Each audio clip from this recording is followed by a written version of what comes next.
Memang kalau kita bicara politik, kalau kita bicara pemilu kan pasti bicara partai politik. Karena kalau dalam demokrasi itu kontestan demokrasi pemilu itu kan adalah partai politik salah satunya selama ada calon perseorangan misalnya.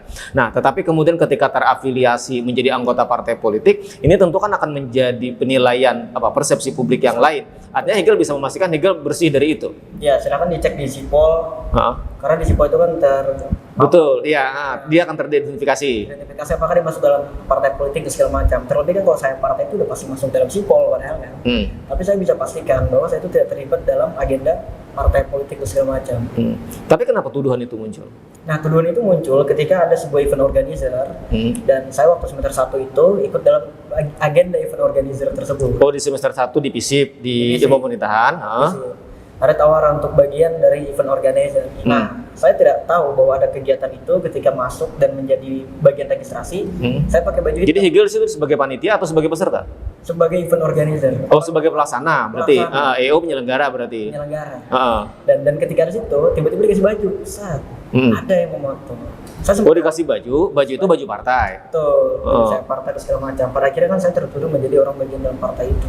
Artinya kalau Hegel ditanya, kan kalau orang menjadi bagian partai politik kan harus ber-KTA partai politik. Hegel tidak ber-KTA partai politik dan dipastikan tidak anggota partai politik. Tidak dipastikan. Bisa dipastikan.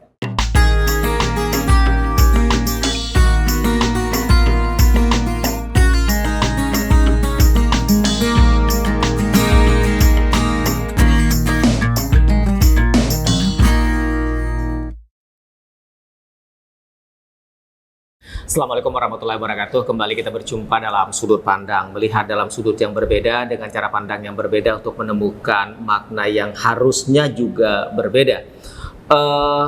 Kalau kita melihat situasi Kalimantan Selatan hari ini, beberapa hari lalu misalnya ada aksi yang dilakukan oleh teman-teman mahasiswa di DPRD Provinsi Kalimantan Selatan. Aksi terakhir itu merupakan lanjutan dari aksi sebelumnya. Dan ini tentu menjadi menarik bagaimana kalau kita melihat pergerakan mahasiswa di Kalimantan Selatan, melihat situasi yang terjadi baik dalam konteks nasional maupun dalam konteks lokal. Nah, itu yang akan kita bahas dalam sudut pandang kali ini bersama Muhammad Hegel Zikrullah, mahasiswa Fakultas Ilmu Sosial dan Ilmu Politik, mantan Ketua Himapem, Himpunan Mahasiswa Ilmu Pemerintahan, dan mantan Ketua HMI Komisariat FISIP ULM.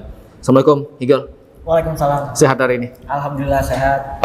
Ini kan menarik nih, beberapa hari lalu ada aksi. Itu kemarin disebut teman-teman aksi Jilid 2 ya?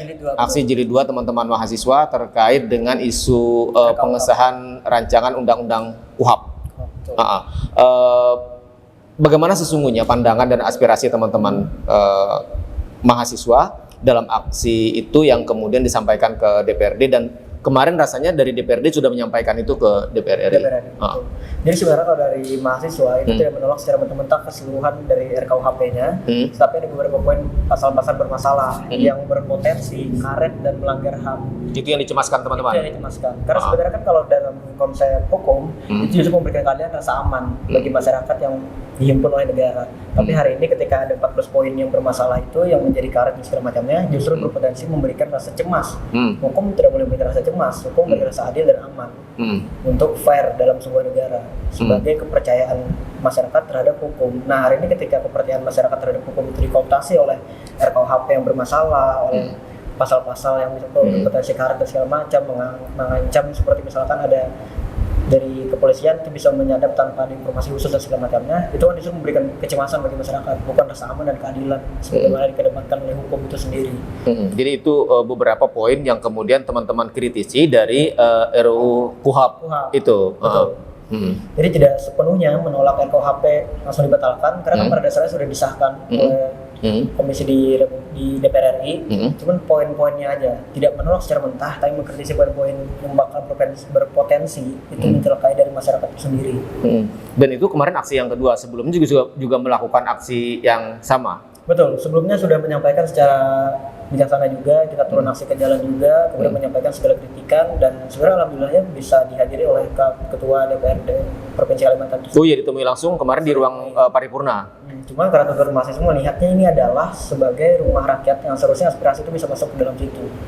Nah, ketika itu di awalnya kenapa jadi jilid 2? Sebenarnya kami dari mahasiswa itu pengennya langsung diskusi di dalam ruangan. Dan Ketua DPRD Provinsi Kalimantan Selatan, Pak Supian Haka, bersama Komisen juga mengizinkan sebenarnya pada awal mengizinkan untuk mahasiswa masuk berdiskusi. Ya walaupun sempat ada intervensi untuk beberapa orang aja, tapi kalau mahasiswa itu gerakannya ketika di jalan bukan lagi anak ULM, bukan lagi anak UIN, bukan lagi anak Uniska, tapi yang turun kemarin dari kampus mana aja? Itu semua kampus? Hampir di semua kampus yang ada di kisaran Banjarmasin.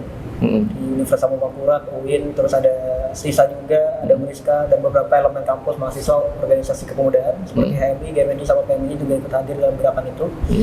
Dan adanya jilid 2 kemarin karena ketika sudah diiakan oleh Pak Supian Haka untuk masuk ke dalam, tiba-tiba ketika beliau masuk kabur, tidak ada informasi lanjutan. Makanya ketika besoknya mahasiswa konsolidasi kembali untuk menyampaikan aspirasi di dalam gedung DPR. Kalau isu-isu lain yang kemudian hari ini juga menjadi sorotan teman-teman mahasiswa apa? Kalau kita bicara di konteks Kalsel itu kan nasional tuh misalnya.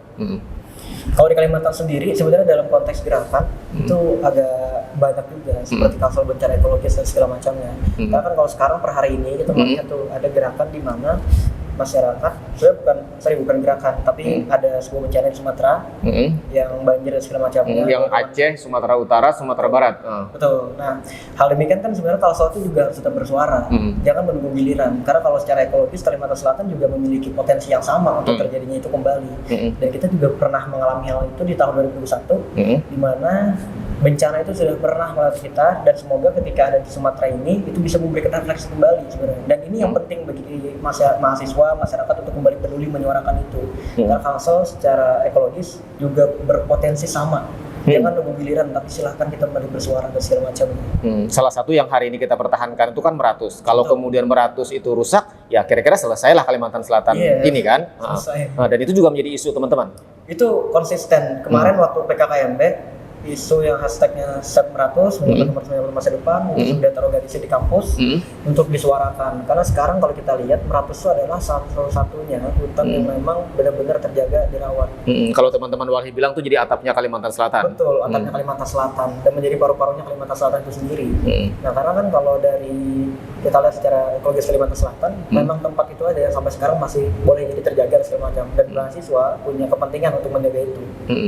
Nah, Higel, kan kalau kita melihat gerakan teman-teman mahasiswa ini kan sangat penting dalam rangka kemudian melakukan kontrol terhadap kebijakan pemerintah, termasuk tadi misalnya tentang pengesahan undang-undang RUU KUHP, kemudian bicara tentang isu lingkungan, bicara tentang Meratus, bicara tentang banyak hal yang kemudian kira-kira itu menjadi keresahan publik. Nah, masyarakat berharap betul gerakan-gerakan mahasiswa itu terus hidup termasuk kita di Kalimantan Selatan. Kalau Higel melihat gerakan teman-teman mahasiswa selama ini terhadap isu-isu yang sensitif dengan kepentingan publik bagaimana? Sebenarnya kami pasti mendukung apapun kebijakan yang memang berorientasi pada rakyat. Cuman kita melihat juga ada potensi-potensi kepentingan yang dari atas untuk melenggengkan kekuasaan, terus merusak demokrasi dan segala macam. Karena biasanya itu diakomodir oleh hukum-hukum itu sendiri. Seperti itu. Tapi bagaimana kemudian Higel dan teman-teman memastikan bahwa gerakan ini adalah gerakan murni teman-teman mahasiswa, bukan karena kepentingan kelompok tertentu, bukan karena kepentingan orang-orang tertentu dan segala macam misalnya. Karena ini kan juga penting untuk kemudian dijelaskan kepada publik kan. Misalnya ketika teman-teman menolak Taman Nasional misalnya, bagaimana memastikan betul bahwa ini kan memang betul-betul murni gerakan teman-teman, bukan karena kepentingan siapa-siapa misalnya. Ada satu cara yang memang menjadi hal konkret ketika mahasiswa itu melakukan gerakan, ialah ketika berdiskusi dengan masyarakat terdampak. Kalau misalkan kita mengajak seluruh elemen masyarakat berdiskusi, mendengarkan partisipasi dari masyarakat itu sendiri, apakah memang memberikan dampak ketika kebijakan ini disahkan dan lalu diadvokasikan. Nah, kalau memang dari masyarakat yang mengiyakan ada masalah-masalah itu, maka ini adalah salah satu cara untuk membuktikan kepada publik bahwa ini adalah gerakan murni. Nah, bukan karena kepentingan politik atau warna-warna tertentu. Betul. Misalkan seperti ini, masyarakat terdampak itu menyampaikan aspirasinya. Masyarakat yang di Kalimantan Selatan itu bakal dikomunikasikan oleh mahasiswa untuk menjadi sebuah rangkaian kajian yang berdasarkan landasan filosofis, sosialis dan yuridis dan ditambahkan oleh pandangan-pandangan masyarakat itu sendiri. Makanya kalau kita lihat di dalam gerakan mahasiswa hari ini, pandangan-pandangan sosiologis itulah yang menjadi dasar atas kepentingan rakyat. Pandangan dari masyarakat yang berdampak seperti apa. Kalau secara yuridis kita melihat secara hukumnya, kalau secara filosofis kita melihat secara maknanya. Tapi kalau secara sosialis itu kita melihat pandangan-pandangan tentang masyarakat yang terdampak dalam Meratus, mereka kehilangan tempat untuk berkebun dan segala macam. Kalau demikianlah menjadi landasan mahasiswa untuk memastikan kepada publik bahwa ini adalah gerakan murni, gerakan pro rakyat. Seperti itu. Kalau di kampus sendiri misalnya kalau kita Hegel kan di Unlam ya, di Universitas Lambung Mangkurat. Pergerakan teman-teman misalnya itu seperti apa kalau Hegel melihat? Kalau per hari ini gerakan mahasiswa Kalimantan Selatan khususnya Universitas Lambung Mangkurat di kampus saya itu lumayan stabil dalam artian politik kampus dan segala macamnya, karena kalau dilihat hari ini kan politik kampus di tiap-tiap kampus juga berbeda culture-nya dan segala macam ya. Nah cuman terhadap suatu gerakan kita konsisten juga memberikan banyak pandangan kepada mahasiswa tentang bagaimana sih sebenarnya mahasiswa itu harus berkontribusi terhadap aksi dan segala macam. Karena kalau kita melihat sekarang Gen Z ya Pak ya, Gen Z itu cenderung sibuk main handphone dan segala macam, tapi ketika ada aksi yang lumayan besar itu mereka tidak peduli. Nah dari gerakan mahasiswa Universitas Lambung Mangkurat ini berkomitmen sebenarnya untuk bagaimana menyentuh mahasiswa yang bisa dikatakan apatis itu untuk terlibat dalam aksi. Misalkan men-treatment mereka bahwa sebenarnya dalam hal sekecil apapun hari ini kontribusinya itu adalah salah satu dampak dari politik. Misalkan seperti ini, saya tuh sering menggunakan analogi bakso kan. Jadi misalkan dalam semangkok bakso yang kalian makan sebenarnya ada isu politik dalam situ sebenarnya. Jadi misalnya seperti ini Bang, kalau misalkan kita makan bakso ya Pak ya, 1 sendok lombok cabai kita masukkan ke dalam baksonya, kita makan, ternyata lomboknya pedes banget tuh 1 sendok, berarti harga cabai lagi murah. Harga cabai murah berarti ada kepentingan politik untuk melaksanakan kebijakan itu. Nah hal-hal seperti itulah yang sebenarnya harus diterima kepada mahasiswa, melakukan kesadaran. Karena mahasiswa itu kalau sekarang nggak relate sama dirinya, nggak merasa tersentuh sama dirinya, mereka akan tidak peduli juga. Nah padahal semua lini kehidupan kita tuh dari awal bangun tidur sampai tidur lagi adalah kepentingan politik sebenarnya. Nah makanya kita harus menyadarkan kepada mahasiswa juga, memberikan kontribusi juga bahwa sekecil apapun gerakan adalah gerakan, bahwa sekecil apapun yang hari ini kita laksanakan, apapun yang hari ini kita makan, apapun yang hari ini kita jalankan itu ada dasar politiknya. Saya bisa duduk sini pakai kendaraan motor dan segala macam karena ada bensinnya, dan bensin hari ini harganya segitu karena keputusan politik. Kalau misalkan hari ini menteri itu mengeluarkan surat bahwasanya harga bensin 100.000 boleh jadi saya nggak kesini kan, karena harganya terlalu mahal. Nah politik sebenarnya jadi kebijakan politik itu akan dirasakan oleh banyak pihak termasuk teman-teman mahasiswa, maka membangun kesadaran itu menjadi penting. Kan ada yang ramai juga ini sebentar sorry nih Hegel misalnya, kan ada kemarin yang cukup ramai misalnya menuduh Hegel ini terafiliasi dengan salah satu partai politik misalnya, sehingga kemudian bersuara lantang nih misalnya. Itu seperti apa? Nah sebenarnya mahasiswa itu Pak ada terbagi menjadi 2, ada yang politiknya praktis, ada yang politiknya itu sebagai orang-orang yang idealis. Kalau misalkan dalam konteks jejaring, sebenarnya kami di ilmu pemerintahan itu punya jejaring terhadap orang-orang di pemerintahan. Makanya akan sangat wajar ketika anak ilmu pemerintahan itu bertemu dengan siapapun yang punya kepentingan politik segala macam. Kan nggak mungkin nih kalau saya anak pertambangan bertemu saya dengan DPR. Kan beda korelasi disiplin ilmunya.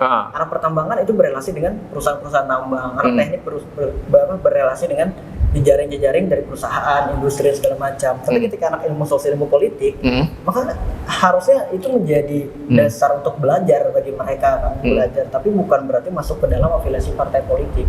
Ya itu hanya bagian pada interaksi saja. Betul. Dan bagian pembelajaran dari ilmu sosial, ilmu politik itu sendiri. Karena nggak mungkin kalau anak pemerintahan, ilmu sosial, ilmu politik itu berrelasi dengan perusahaan-perusahaan dalam disiplin ilmunya itu sangat jauh. Tapi ketika dia berrelasi dengan DPR, berrelasi dengan bangku kebijakan dan segala macam, karena memang ada kepentingan pembelajaran di situ. Tapi untuk mahasiswa sendiri, saya merasa adalah partai politik itu sangat jauh terhadap mahasiswa. Dalam artian kita boleh melihat mengintip sedikit dari pembelajaran gerakan segala macam, tapi tidak di dalam gerakan aksi mahasiswa. Nah ada batas-batas ruang yang memang harus dilaksanakan. Seperti tidak semuanya anak ilmu sosial ilmu politik itu berjaring dengan partai politik, tapi menjadi titik awal pembelajaran. Seperti itu. Jadi kalau kemarin disebut Hegel terafiliasi, bahkan disebut sebagai anggota dari salah satu partai politik, itu bukan. Karena kan gini, kalau orang sudah memang kalau kita bicara politik, kalau kita bicara pemilu kan pasti bicara partai politik. Karena kalau dalam demokrasi itu kontestan demokrasi pemilu itu kan adalah partai politik salah satunya selama ada calon perseorangan misalnya. Nah, tetapi kemudian ketika terafiliasi menjadi anggota partai politik, ini tentu kan akan menjadi penilaian persepsi publik yang lain. Artinya Hegel bisa memastikan Hegel bersih dari itu. Ya, silakan dicek di Sipol.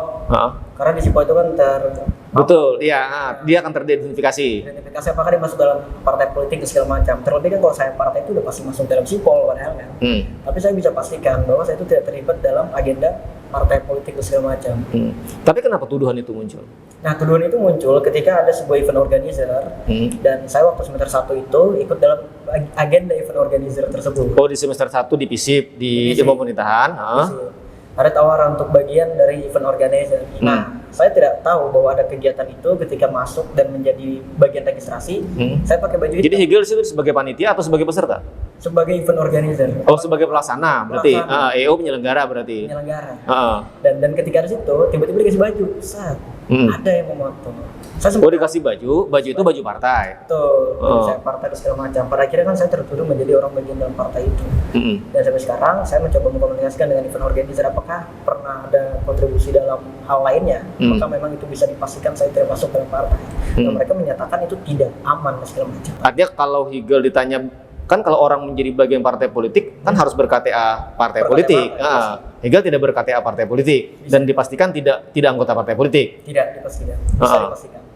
Nah, setelah kejadian itu, makanya saya bikin bio Instagram masyarakat non partai. Masyarakat non partai. Makanya bio Instagram saya itu pada awalnya muncul ketika memang sehari setelah saya dikasih itu. Saya dalam hal itu kayak enak nih sebenarnya karena itu kejadiannya udah berarti ini sekarang 2000 semester berapa sekarang? Sekarang semester 7. Berarti sudah 6 semester yang lalu. 6 semester. Berarti udah lama banget berarti. 3 bulan masuk kuliah. Tapi setelah itu nggak ada lagi? Nggak ada lagi, dan bahkan saya menolak dalam ikut agenda event organizer itu lagi sebenarnya. Karena memang saya khawatir juga dengan karir politik di kampus seperti itu. Karena orang akan mengidentifikasi misalnya dia ini akan terafiliasi dengan partai politik atau tidak gitu. Betul. Oke, terakhir Higel, mungkin bagaimana catatan penting Higel untuk mengajak teman-teman mahasiswa, teman-teman muda ini untuk kemudian peduli terhadap persoalan-persoalan politik, karena lagi-lagi tadi kan saya kira setuju nih, kita sepakat bahwa kita tidak pernah bisa lepas dari persoalan keputusan-keputusan politik. Nah, persoalannya apakah kita kemudian turut berkontribusi memberikan masukan terhadap keputusan-keputusan politik atau tidak, itu yang akan kemudian menjadi perjalanan ke depan. Harapan masukan Higel untuk teman-teman muda? Saya akan buka dengan everything is political, semuanya bergantung pada politik, dan politik di Indonesia itu menggunakan sistem demokrasi, artinya one man one vote. Nah, ketika kita memilih, kita berharap banyak. Maka ketika kita memilih, kita bisa berpartisipasi terhadap kepentingan yang dibawa oleh masing-masing orang. Kita jangan melihat seolah-olah politik itu dalam konteks bahasa Banjar, artinya jangan hati-hati nanti dipolitikinya. Kesannya negatif. Itu adalah membunguli, seolah-olah mengajak orang untuk membunguli, artinya kan membodohi. Padahal dalam konteks politik sebenarnya politik itu adalah salah satu cara kita untuk mencapai kekuasaan agar otoritas itu bisa disalurkan ke dalam hal-hal baik. Saya ingat perkataan dari Gus Bahat, katanya seperti ini, Seribu Fatwa Ulama ketika dia menyatakan tempat prostitusi haram itu akan kalah dengan satu tanda tangan bupati yang menyatakan tutup. Artinya kan otoritas di hari ini per hari itu menjadi penting. Nah, maka ketika mahasiswa Universitas Tangkurat ingin melihat demokrasi itu, ingin melihat politik itu, maka lihatlah gagasannya, lihat penyampaiannya, lihat tujuannya apa. Karena untuk berpolitik itu untuk kepentingan kita bersama sebenarnya. Dan lihat apakah bakal berdampak ke dalam mahasiswanya itu sendiri. Karena everything is political. Apapun hari ini yang kita lakukan, semuanya tergantung dari politik. Bahkan sekecil kita kepedesan makan bakso tadi, politik. Kita makan nasi aja adalah politik sebenarnya. Jadi tidak pernah kita bisa lepas dari 24 jam kita itu lepas dari yang namanya keputusan-keputusan politik. Baik, terima kasih Higel, sukses terus, dan kita akan bagaimana melihat pergerakan teman-teman mahasiswa, teman-teman kemudian sensitif dengan isu-isu publik, dengan isu-isu masyarakat, yang lagi-lagi masyarakat, kami publik berharap betul dengan gerakan-gerakan mahasiswa, gerakan-gerakan yang lahir dari keprihatinan dan kepedulian terhadap keadaan. Dan sekali lagi clear tadi disampaikan Higel bahwa ini ada soal gerakan politik, bukan karena persoalan Higel dituduh sebagai bagian daripada identitas salah satu partai politik. Terima kasih Higel, demikian tuntas sudah kebersamaan kita dalam sudut pandang kali ini bersama dengan Higel, salah seorang mahasiswa dari Fakultas Ilmu Sosial dan Ilmu Politik, mantan Ketua Himapem dan Ketua Komisariat HMI FISIP Universitas Lambung Mangkurat. Terima kasih dan Assalamualaikum warahmatullahi wabarakatuh.